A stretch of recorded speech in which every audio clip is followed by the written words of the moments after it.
Hello नमस्कार। तर स्वागत आहे तुमचं माझ्या मिनी व्लॉगमध्ये। तर आज मी तुमच्यासाठी एक नवीन रेसिपी घेऊन आली आहे। तर ह्या रेसिपीचं नाव आहे हादग्याच्या फुलांची भजी। तर ही बटाट्याची भजी वाटत असतील पण तसं नाहीये। तर ही आहेत हादग्याच्या फुलांची भजी। हे फुलं अशा प्रकारचे व्हाईट कलरचे असतात आणि आपल्याला त्याची अशी पानं काढून ठेवायची असतात आणि मधला जो काही भाग असतो तो आपल्याला घ्यायचा नाही। हादग्याची फुलं हे अनेक फायदे आहेत त्याचे, ज्यामध्ये त्रिदोष कमी करण्याची सुद्धा क्षमता आहे। त्रिदोष म्हणजे वात, पित्त, कफ आणि आयुर्वेदानुसार ही फुलं वातदोष कमी करण्यासाठी खूप फायदेशीर आहे। तर ही भजी आपण नॉर्मल जसं बटाट्याची भजी करतो ना त्याचप्रमाणे करायची आहेत। ह्यामध्ये वेगळं असं काहीच लागत नाही आहे आपल्याला, पण तरीसुद्धा ही फुलं आपल्यासाठी खूप फायदेशीर आहेत।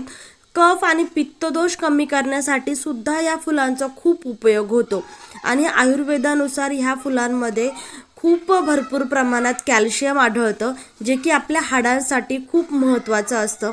आणि काही लोक तर असंही म्हणतात की ह्याच्यामध्ये कर्करोगाशी लढण्याची सुद्धा क्षमता असू शकते। तर ही हादग्याच्या फुलांची रेसिपी तुम्हाला कशी वाटली, ही माहिती कशी वाटली कमेंट करून नक्की सांगा।